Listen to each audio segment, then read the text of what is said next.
Менің атым Ник, жасым 27-де. Аяқ-қолсыз дүниеге келсем де, тағдырыма өкпем жоқ. Адамдардың рухын көтеру ниетімен шартарапты шарлап жүрмін. Адам баласын арманға жету жолында сенімі мен үмітін, махаббаты мен батылдығын қару етуге үгіттеймін. Бұл кітапта өз өмірімнен сыр шертемін. Әрине, кейбір сынақтар менің маңдайыма ғана жазылды, дегенмен оның бір қатары сізге де жат емес. Басқа түскен қиындықты жеңіп, проблеманы шешу үшін сізге жігер беріп келеді. Өміріңіздің мәнін тапқаныңызды қалаймын. Себебі өмір адам баласына берілген ғажайып сый. Иә, өмір көбіне бізге әділетсіз болып көрінеді. Қиын кезеңдер мен күрмеулі сәттер көңілімізге күдік ұялатады, қорқытады. Бұл маған өте таныс жағдай. Бірақ Інжілде кез келген қиындыққа тап болғанда одан кіршіксіз қуаныш таба біл, деп жазылған.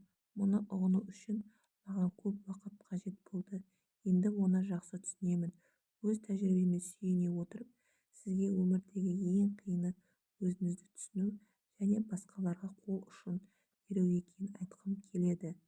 Менің ата-анам дініне берік христиандар, алайда дүниеге келген ұлының не қолы, не аяғы жоқ екенін көргенде Құдайға мұндай баланы не үшін жаратты деп күмән келтіріпті. Алғашында мен сияқты баланың үміті де, болашағы да жоқ деп түңіліпті. Мен енді толыққанды қалыпты ғұмыр кеше алмайды деп ойлаған. Алайда менің қазіргі өмірім әлдеқайда жақсы. Бір кездері мұндай өмір туралы тіпті армандауға қорыққанмын. Күн сайын адамдармен телефон, электрондық почта, хабарлама, әлеуметтік желі арқылы сөйлесемін. Қонақ үйде, әуежайда, ресторандарда адамдар мені қаумалап алады. Мені құшақтап, өмірлерін өзгертуге көмектескенімді айтады. Бұл жаратқанның шексіз сыйы. Мен сондай бақыттымын. Маған берілген сынақтың жай ғана ауыр жүк емес, тағдыр сыйына айналатынын, мүгедектігімнің басқа жандармен араласуға, олармен қолдау көрсетуге, жабырқау жанына жұбаныш әкелуге мүмкіндік беріп, адам сенгісіз жетістіктерге жол ашатынын ата-анам да, менің де ең бір асқақ армандардың өзінде де елестеп көрмеген. Иә, өмірім оңай емес, бірақ мен жақсы көретін туысқандарым бар. Құдай маған нұрлы ақыл, жүрегіме шынайы әрі терең сенім ұялатты. Сіздерді ештеңе жасырмай, басымнан өткен ауыр кезеңдерден кейін сенімнің қалай орнығып, өмірдің мәнін қалай түсінгенімді айтып беремін. Жасөспірім кезімде бұл бәріміздің болашағымыз туралы ойлай бастайтын кезіміз. Өмірден түңілген сәттерім болды. Ешқашан қалыпты адам бола алмайтындай көріндім. Оның екі мүшемнің басқалардан еш айырмашылығы жоқ деп өзімді алдау мүмкін емес еді. Басқалар балалар сияқты жүзуге, скейтбордпен сырғанауға тырысатынмын, бірақ мен үшін қиынға түсетін дүниелердің көп екеніне көзім жете түсті. Қатыгез балалар мені құбыжық деп айтатын, араласқылары келмейтін, ал мен өзімді қатардағы бала ретінде сезінетінмін. Бәрімен тең болғым келетін, бірақ бұл менің еркімдегі дүние емес еді. Балалармен достасқым келетін, бірақ ешкім маныма жақындамайтын. Қатардағы бала болғым келетін, бірақ қолымнан келмейтін. Шақшадай басым шарадай болды, жүрегім езілді, тұңғиыққа баттым, өзімді бақытсыз сезіндім, өмірдің мәнін көрмедім. Жақындарымның мойнына ілінген артық жүк екенімді ойлап қайғырдым. Санамды жаман ой шармады. Қасымда туыстарым болса да өзімді жалғыз сезіндім. Бірақ мен қателескен екенмін.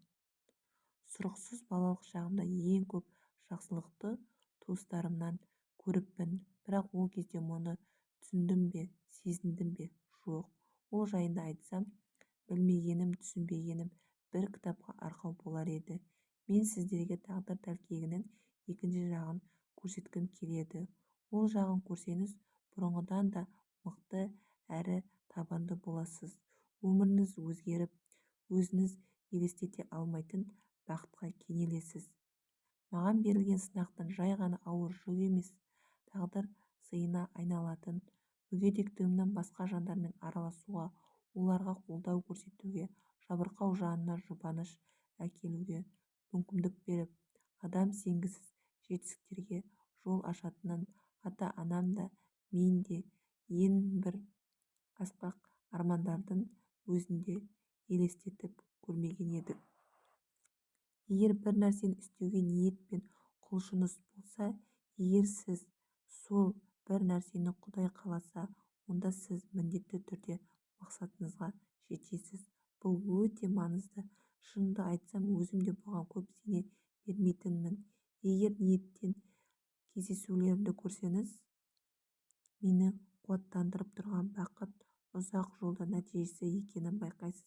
Алғашында өзіме керек дүниенің ешқайсысы менде болған жоқ.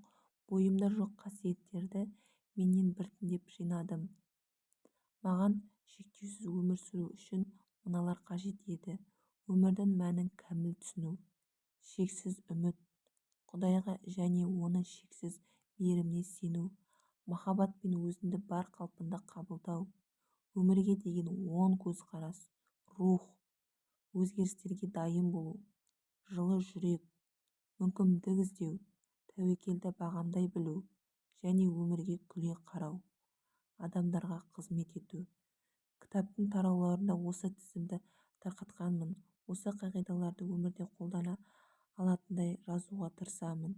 Бұл кітап арқылы сізге Құдайдың шексіз мейірімі екенін айтқым келеді және өмірде сол мейірімнен құр қалмасаңыз екен деймін. Егер сіз күн сайын өмір үшін күресетін жандардың бірі болсаңыз, менің де өмірімді бір ойлаңыз. Өмірді мән түсініп, айқын мақсат қою арқылы ғана мен осы күнге жеттім. Әр адам өмір жолында түрлі қиындықтарға тап болады, сүрінеді, құлайды, тұруға дәрменім жоқ деп ойлайды. Бұл маған таныс сезім. Көбімізге де таныс. Өмір күрделі құбылыс. Қиындықтарды жеңген сайын бізде күшіміз арта түседі. Сондықтан жаңа мүмкіндіктер сыйлаған Құдайға алғыс айтқанымыз абзал. Адамның өз айналасына қалай әсер еткені және өмір жолын қалай аяқтағаны маңызды. Мен өз өмірімді қалай бағаласам, сіздердің де өмірлеріңізді сондай құнды деп білемін. Біздің алдымызда ғажайып мүмкіндіктер бар. Не айтасыз, достым? Сол мүмкіндіктердің есігін бірге қағамыз ба? Адамның өмірінде айналасына қалай әсер еткені және өмір жолын қалай аяқтағаны маңызды. Ғажайыпты күтуге шыдамың жетпесе, өзің жаса. YouTube каналымда скейтбордпен сырғанап, суда серфинг жасағаным, музыкамен шұғылданып, гольф ойнағаным, құлағаным, қайта тұрғаным, адамдармен еркін араласып жүргенім жайында түсірілген видеолар бар. Солардың ішінде атақты тұлғалармен пікірлесіп, әңгімелесіп тұрғанымды да көресіз. Менің атым Ник, жасым 27-де. Аяқ-қолсыз дүниеге келсем де, тағдырыма өкпем жоқ. Адамдардың рухын көтеру ниетімен шартарапты шарлап жүрмін. Адам баласының арманға жету жолында сенімі мен үмітін, махаббаты мен батылдығын қару етуге үгіттеймін. Бұл кітапта өз өмірімнен сыр шертемін. Әрине, кейбір сынақтар менің маңдайыма ғана жазылды. Дегенмен оның бірқатары сізге де жат емес. Басқа түскен қиындықты жеңіп, проблеманы шешу үшін сізге жігер бергім келеді. Өміріңіздің мәнін тапқаныңызды қалаймын.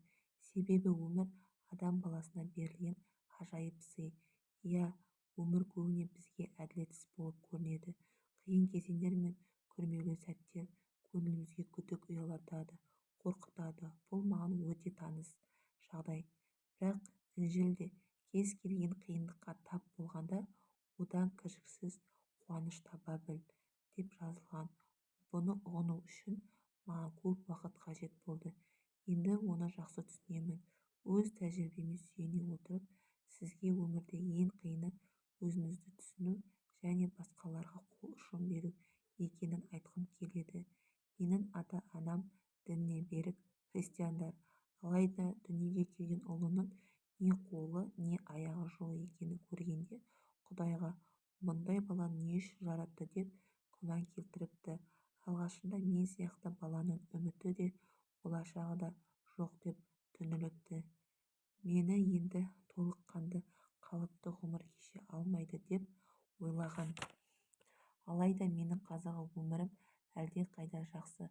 Бір кездері мұндай өмір туралы тіпті армандауға да қорыққанмын. Күн сайын адамдармен телефон, электрондық пошта, хабарлама, әлеуметтік желі арқылы сөйлесемін. Қонақ үйде, әуежайда, ресторандарда адамдар мені қаумалап алады, мені құшақтап, өмірлерін өзгертуге көмектескенімді айтады. Бұл жаратқанның шексіз сыйы. Мен сондай бақыттымын. Маған берілген сынақтың жай ғана ауыр жүк емес, тағдыр сыйына айналатынын, мүгедектігімнің басқа жандармен араласуға, оларға қолдау көрсетуге, жабырқау жанына жұбаныш әкелуге мүмкіндік, адам сенгісіз жетістіктерге жол ашатынын ата-анам да менің де ең бір асқақ армандардың өзінде де елестетіп көрмеген едік. Иә, өмірім оңай емес, бірақ мені жақсы көретін туысқандарым бар. Құдай маған нұрлы ақыл, жүрегіме шынайы әрі терең сенім ұялатты. Сіздерден ештеңе жасырмай, басынан өткен ауыр кезеңдерден кейін сенімнің қалай орнығып, өмірдің мәнін қалай түсінгенімді айтып беремін. Жасөспірім кезімде бұл бәріміздің болашағымыз туралы ойлай бастайтын кезіміз. Өмірден түңілген сәттерім болды. Ешқашан қалыпты адам бола алмайтындай көріндім. 12 мүшемнің басқалардан еш айырмашылығы жоқ деп өзімді алдау мүмкін емес еді. Басқа балалар сияқты жүзуге, скейтбордпен сырғанауға тырысатынмын, бірақ мен үшін қиынға түсетін дүниелердің көп екеніне көзім жете түсті. Қатыгез балалар мені құбыжық деп атайтын, араласқылары келмейтін, ал мен өзімді қатардағы бала ретінде сезінетінмін. Бәрімен тең болғым келетін, бірақ бұл менің еркімдегі дүние емес еді. Балалармен достасқым келетін, бірақ ешкім маңына жақындамайтын. Қатардағы бала болғым келетін, бірақ қолымнан келмейтін. Шақшадай басым шарадай болды, жүрегім езілді, тұңғиыққа баттым, өзімді бақытсыз сезіндім, өмірдің мәнін көрмедім. Жақындарымның мойнына ілінген артық жүк екенімді ойлап қайғырдым. Санамды жаман ой шырмады. Қасыма туыстарым болса да өзімді жалғыз сезіндім. Бірақ мен қателескен екенмін. Сұрықсыз балалық шағымда ең көп жақсылықты туыстарымнан көріппін. Бірақ ол кезде мұны түсіндім бе, сезіндім бе, жоқ. Ол жайында айтсам, білмегенім, түсінбегенім бір кітапқа арқау болар еді. Мен сіздерге тағдыр тәлкегінің екінші жағын көрсеткім келеді. Ол жағын көрсеңіз, бұрынғыдан да мықты әрі табанды боласыз. Өміріңіз өзгеріп, өзіңіз елестете алмайтын бақытқа кенелесіз.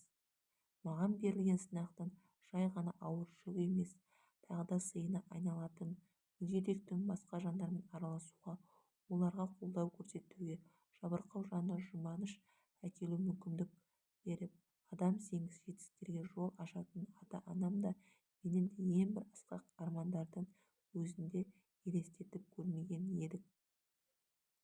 Егер бір нәрсені істеуге ниет пен құлшыныс болса, егер сол бір нәрсені Құдай қаласа, онда сіз міндетті түрде мақсатыңызға жетесіз. Бұл өте маңызды. Шынымды айтсам, өзім де бұған көп сене бермейтінмін. Егер интернеттен кездесулерімді көрсеңіз, мені қуаттандырып тұрған бақыт ұзақ жолдың нәтижесі екенін байқайсыз. Алғашында өзіме керек дүниенің ешқайсысы менде болған жоқ. Бойымда жоқ қасиеттер менен біртіндеп жинадым. Маған шектеусіз өмір сүру үшін мыналар қажет еді. Өмірдің мәнін кәміл түсіну, шексіз үміт, Құдайға және оның шексіз мейіріміне сену, махаббат және өзіңді бар қалпында қабылдау, өмірге деген оң көзқарас, рух, өзгерістерге дайын болу, жылы жүрек, мүмкіндік іздеу, тәуекелді бағамдай білу және өмірге күле қарау, адамдарға қызмет ету. Кітаптың тарауларында осы тізімді тарқатқанмын. Осы қағидаларды өмірімде қолдана алатындай жазуға тырысамын. бұл кітап арқылы сізге Құдайдың шексіз мейірімді екенін айтқым келеді және өмірде сол мейірімнен құр қалмасаңыз екен деймін. Егер сіз күн сайын өмір үшін күресетін жандардың бірі болсаңыз, менің де өмірімді бір ойлаңыз. Өмірдің мәнін түсініп, айқын мақсат қою арқылы ғана мен осы күнге жеттім. Әр адам өмір жолында түрлі қиындықтарға тап болады, сүрінеді, құлайды, тұруға дәрменім жоқ деп ойлайды. Бұл маған таныс сезім. Көбімізге де таныс. Өмір күрделі құбылыс. Қиындықтарды жеңген сайын біздің күшіміз арта түседі. Сондықтан жаңа мүмкіндіктер сыйлаған Құдайға алғыс айтқанымыз абзал. Адамның өз айналасына қалай әсер еткені және өмір жолын қалай аяқтағаны маңызды. Мен өз өмірімді қалай бағаласам, сіздердің де өмірлеріңізді сондай құнды деп білемін. Біздің алдымызда ғажайып мүмкіндіктер бар. Не айтасыз, достым? Сол мүмкіндіктердің есігін бірге қағамыз ба? Адамның өмірде айналасына қалай әсер еткені және өмір жолын қалай аяқтағаны маңызды. Ғажайыпты күтуге шыдамың жетпесе, өзің жаса.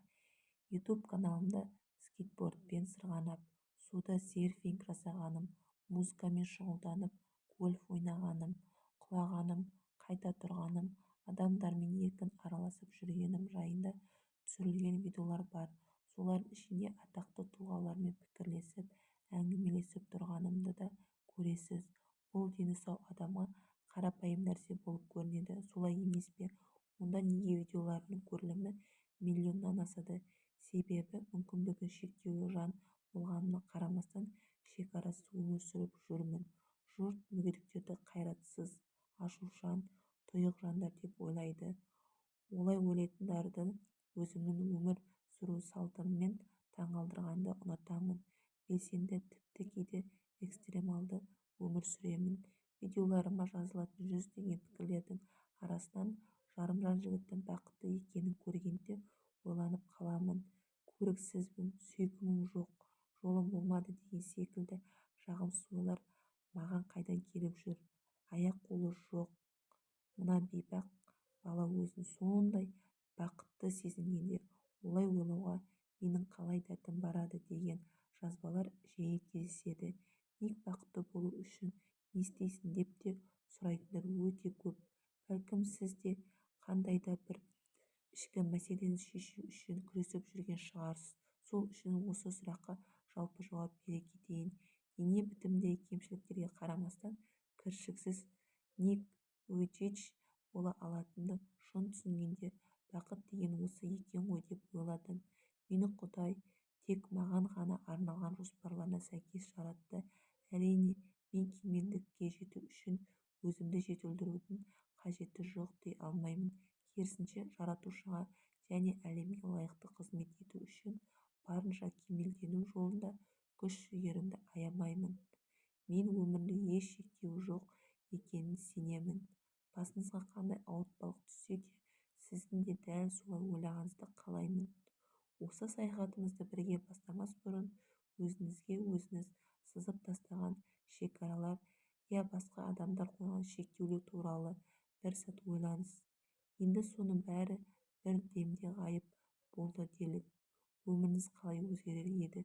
Сіз үшін ешқандай шектеу болмаса, тағдырыңыз қандай болар еді? Мен нағыз мүгедекпін, бірақ соған қарамастан толыққанды өмір сүріп жүрмін. Ерекше жағдайым, ерекше мүмкіндік те берді. Менің тағдырдың тәлкегіне түскен талай жанмен араласып жүрмін. Ал сіздің алдыңызда қандай мүмкіндіктер күтіп тұрғанын елестетіп көріңізші. Арманына қол жеткізе алмаймын, себебі ақылым аз, талантым жоқ деп әдетте өзімізге көңіліміз толмайды. Біреулердің пікіріне сеніп, өз мүмкіндігімізді өзіміз шектейміз. Бұндай асқан жаман нәрсе бар ма? Өзімізді шектеу арқылы Құдайдың бізге берген нығметін шектейміз. Ол бізді жаратты ғой. Жаратылысымыздың ерекше мақсаты, мәні бар. Бекерден бекер жарала салған жоқпыз ғой. Өз арманыңыздан бас тарту арқылы Құдайдың құдіретіне шек келтіретін болсаңыз, өз өміріңізді шектеу арқылы Құдайдың махаббатынан айырыласыз. өтуге әсте болмайды. Менде таңдау бар, сізде де таңдау бар. Қайғыға малынып, тұмсығымыз тасқа тиіп, мұңды өмір сүріп те жүре аламыз. Алайда әрқайсымыз кездескен қиындықтарды жеңуге тырысып, адасқан, қателескен адамдардың әрекетінен сабақ алып, тәжірибе жинаймыз. Өз бақытымыз үшін күресеміз және өз тағдырымызға жауаптымыз. Құдайдың басқа жаратылысы секілді біз де, сіз де ғажапсыз әрі құндысыз. Бүкіл әлемнің байлығына, тіпті одан да асқан молына лайықсыз. Құдай әрқайсымызды белгілі бір жоспармен жаратты. Біздің негізгі мақсатымыз қолдан келгенше жақсы адам болу, көкжиегімізді кеңейтіп, ұлы істерді армандау. Жолымызда әрқашан раушан гүл жатпайды. Солай болған күннің өзінде де гүлді таптап өтуге болмайды. Өмір ғажап. Сізге айтарым, өміріңіз қандай болса да, кеудеңізде шыбын жаныңыз барда, оған өз үлесіңізді қоса аласыз. Мен сізбен қол алысып амандаса алмаймын, бірақ алаңсыз әңгімелесе аламын. Өмір қандай қорқынышты болып көрінсе де, үміт оты ешқашан сөнбейді. Жағдай қандай қиын болса да, алдыңыздан әрдайым жарық сәуле түсіп тұрады. Жолыңыздағы кедергі қандай күрделі болса да, оларды жеңе аласыз. Өзгеремін деген ниет адамды өзгертпейді, жай ғана ниет аздық етеді. Адамды ниетке қоса амал өзгертеді. Өмірдегі әрбір құбылыстың себебі болады, ал әр себептің сәулелі тұсы бар. Осы айтқаныма өзім сенемін, өйткені менің өмірім соның негізгі дәлелі. Аяқ-қолы жоқ мүгедектің өмірінде нендей жақсылық болуы мүмкін. Қандай қиындықтармен бетпе-бет келгенімді және оларды қалай жеңгенімді мені танитын адамдар жақсы біледі. Кей адамдар менімен сөйлесіп, шабыт алғысы келеді. Оларға сенім сыйлап, үміт отын жағып, шабыт беруге тырысамын. Менің бұл өмірге қосар үлесім осындай. Өз бағаңды өзің білу өте маңызды. Сіз де өміріңізге өз үлесіңізді қоса аласыз. Дәл қазір қайғырып, немесе өзіңізді кем санап, көңілсіз күйде отырған шығарсыз. Онда тұрған ештеңе жоқ. Өзіңізді кем санау, өзіңізге көңіліңіз толмау талпыныстың бастауы. Өмірдегі қиындықтар біздің шынайы болмысымызды ашады. Өмір құндылығы, әр нәрсенің қайыры бар. Аяқ-қолсыз дүниеге есігін ашудың да жақсы жағы барын бірден түсіне қойған жоқпын. Анамның құрсағында біткенімде ол кісі 25-те болған екен. Сол кезде акушер болып жұмыс істеп, перзентханадағы жүздеген ана мен балаға қамқорлық көрсеткен. Маған жүкті болған тұста дұрыс тамақтанған, спирттік сусындарды татып алмаған, дәрі-дәрмекті де көп ішпепті. Тәжірибелі дәрігерлерге қаралған. Олар анамның жүктілігі ойдағыдай өтіп жатыр десіпті. Бірақ не екені белгісіз, анамның көңілінде бір күдік пайда болған. Толық уақыты жақындаған кезде алаңдап жүрегінен әкеме сан мәрте айтыпты. Нәрестеміз дүниеге аман-есен келер деп үміттенем дейді екен үнемі. Ультрадыбыстық тексеріс кезінде дәрігерлер айтарлықтай ештеңе байқамаған. Ата-анама ұл болатынын айтқан, алайда аяқ-қолының жоқ екені туралы тіс жармаған. Мен 1982 жылдың 4 желтоқсанында дүниеге келдім. Алғашында мені анама көрсетпепті. Анам бірден балам қалай деп сұраған екен, бірақ жауап ала алмаған. Туғаныма бірнеше секунд өтсе де, мені көрсетпей жатқан дәрігерлерге қарап, іштей бір жайсыздықты сезеді.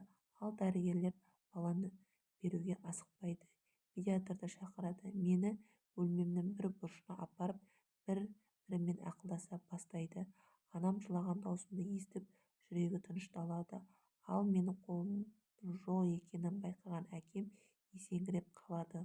Оны сыртқа алып шығып, су бүркіп, есін әрең жиғызып алады. Медбикелер мен дәрігерлер менің сиқымды көріп шошиды. Мені бірден жөргекке орап тастайды.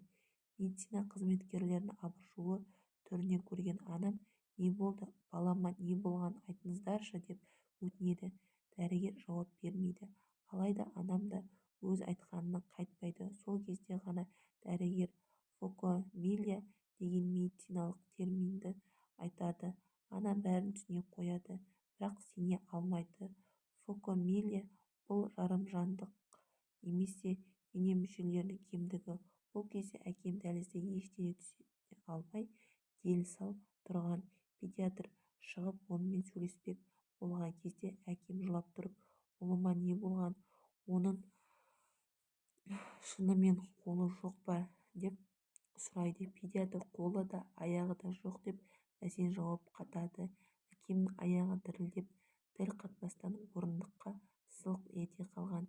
Бірақ отағасы ретінде жауапкершілікті сезініп, әке түйсігі жеңіп, мән-жайды естірту үшін анама қарай беттейді. Келсе, анам бәрін естіп, жүрегі қарс айырылып, қамыға жылап жатыр екен. Дәрігерлер мені қолына бермек болғанда, бауырына да басқысы келмей, бөлмеден шығып кетуін өтінген. Медбикелер мен акушерлер әйел де көз жасына ерік берген. Менің де шырылдап жатқаным түсінікті. Ақыры құндақталған кейпімді анама көрсетеді. Анам маған көз қиығында сала алмаған. Өйткені тар құрсағын кеңіткен сәбиінің қол-аяғы жоқ еді. «Оны алып кетіңдер, ұстағым да көргім де келмейді» деп айғай салады анам. Әкем әлі күнге дейін дәрігерлердің анамды психологиялық тұрғыда дайындамағанына өкінеді. Анам ұйықтап қалғанда әкем келіп мені көріп, сосын анама барып: «Ол сондай әдемі» дейді. Анамнан «Бөпеңді көргің келе ме?» деп сұрайды. Алайда анам әлі де ес-түссіз күйде еді. Әкем оның сезімін түсінді және оған құрметпен қарады. Менің өмірге келуім ата-анам мен айналама қуаныштан гөрі қайғы-мұңға бөлейтін оқиғаға ұқсас ахуал еді. Осы кезде егер Құдай адамзатты жақсы көрсе, мұндай жағдайға неге жол береді деген әңгіме жұрт арасынан тарай бастаған. Анамның қайғысы, тұңғыш бала дүниеге келуі отбасын нығайта түсетін ерекше қуаныш. Бірақ мен туғанда анама ешкім гүл сыйламапты. Бұл оны одан сайын күйзелтіп, онсыз да жаралы жүрегін күпті етеді. Анам көз жасын тыя алмай: «Сонда мен гүл беруге лайық емеспін бе?» деп жылайды. «Кешір, әрине сен лайықтысың» дейді әкем. Судан шығып кетіп, бір құшақ гүлмен оралады. Мұның бәрін 13 жасымда білдім. Сол кезден бастап өзімнің қалай туғанымды, мені алғаш көргенде олардың қандай күйде болғаны жайында сұрай бастадым. Мектепте де оңай болмады. Оны анама айтқан сайын ол маған қосылып жылайтын. Аяқ-қолым жоқтығынан қалай қиналатынымды айтатынмын. Сондай сәттердің бірінде анам жасымды сүртте Құдайдың маған арнаған ерекше жоспары барын, таяуда ол бәрімізге мәлім болатынын айтты. Ол қандай жоспар? Ата-анамды сұраудың астына алдым. Бірде әкемнен, енді бірде шешемнен, ал кейде екеуін бірдей сұрадым. Менің сұрақтарым көбінесе қарапайым қызығушылықтан туындайтын. Оған қоса менің қызық-құмар сыныптастарым да сұрайтын. Алғашында мен ата-анамның айтатын әңгімелерінен үрейленетін едім. Оларға да мән-жайды айту өте ауыр тиді. Сондықтан ата-анамды ергегім келген жоқ. Алғашқы кезде анам мен әкем мені қорғауға тырысып, жаныма жара салатын естеліктерді айтпайтын. Бірақ есейе келе менің де сұрағым көбейе түсті. Бұрынғыдай алдаурсыртқан, жеңіл-желпі сылап сыйпай салатын жауаптарын қабылдамай алмайтынды халге жеткен кезде олар ағынан жарылып, сезімі мен қорқынышын айта бастады. Мен шыр етіп дүние есігін ашқанда, анамның қолына алғысы келмегенін естіген сәтте жаным шығып кете жаздады.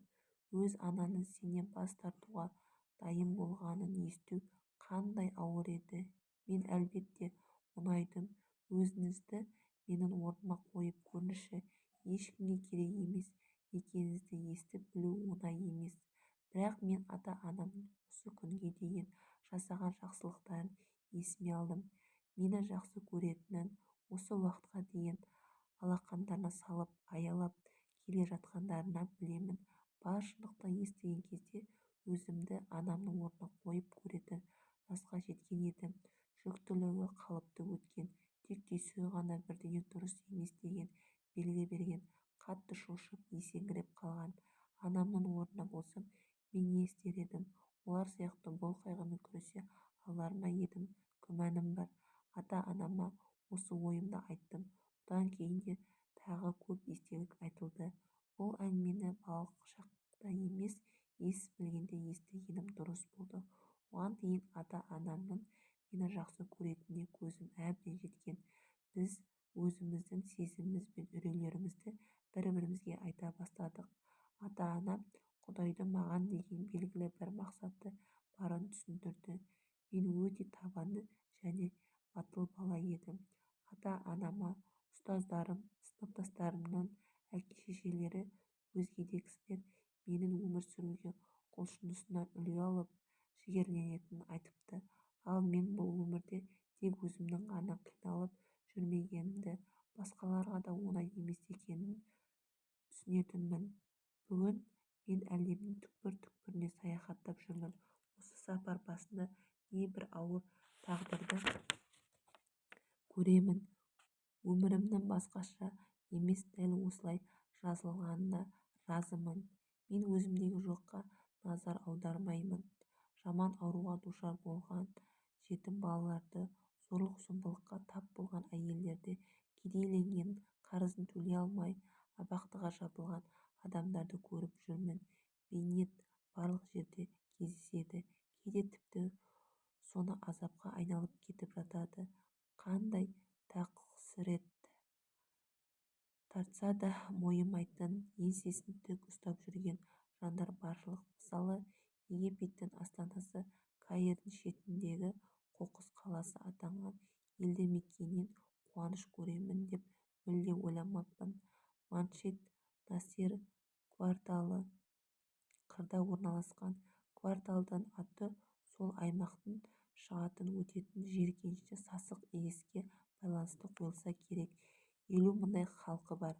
Қоқыс қаласының тұрғындары көше бойы қоқыс жинап, оны үйіне әкеліп сұрыптайды. Күн сайын олар 18 миллион халқы бар ел астанасынан шыққан тау болып үйілген қоқыстың ішінен сатуға, өңдеуге болатын, тым болғанда қайта қолдануға келетін зат іздейді. Көше толы қоқыс, мүңкіген сасық иіс. Bir қараған сырттан келген кісіге бұл жердің халқы мұңлы сияқты көрінеді. Иә, олардың өмірі өте қиын, бірақ маған кездескен адамдар бір-біріне қамқор, бақытты және жүректері иманға толы еді. Египет халқының 90% мұсылмандар. Қоқыс қаласы Каир қаласының христиандар басым тұратын жалғыз аумағы. Ондағы халықтың 98% копт христиандары. Күні бүгінге дейін көптеген лас жерлерді көрдім. Солардың ішінде Каир қаласында қоқыс қалашығы ең қорқынышты һәм жиіркенішті еді. Бірақ сол жердегі халықтың бір-бірімен меймандостық қарым-қатынасы мені таң қалдырды. Кішкентай бетон шіркеуге мені тыңдау үшін 150-ге жуық адам жиналды. Мен сөйлей бастаған кездегі олардың қуанышы мен бақытты жүздеріне таң қалдым. Ондайды өте сирек көремін. Олар мені бірден ұнатып қалды. Армандардан, мұндағы өмірдің қалай өзгергені жайында сұрадым. Олардың сенімі өмірдегі қиындықтарынан жоғары тұрған еді. Үміттері жердегі өмірімен емес, мәңгілік өмірмен байланысқан. Ғажайыпқа сенеді. Құдайдың барына кәміл иман келтірген. Мен оларға Құдайдың өмірімді қалай өзгерткенін айттым. Қайтардан бұрын бірнеше отбасыға 2-3 аптаға жететін күріш, шай және аздаған ақша қалдырдық. Спорттық жаттығу құралдарын, футбол добын және балаларға секіргіштер алып бердік. Олар бірде бізді жергілікті балалармен ойнатуға шақырды. Сондай лас жерде жүргенімізге қарамастан көңіл-күйіміз көтеріңкі еді. Сол балаларды, олардың күлкілерін ешқашан ұмытпаймын. Адамның кез келген жағдайда бақытты бола алатынын түсіндім. Тек Құдайға деген сенімі жоғалмауға тиіс. Кедей балалар қалай күледі, абақтыдағылар қалай қуанады, олар өздері еңсере алмайтын қиындықтардан биіктеп кетті, сосын өздері түсініп және бақылай алатын істерге назар аударды. ата-анам да бір құдайға сенді, бәрі құдайдың бұйрығымен болады.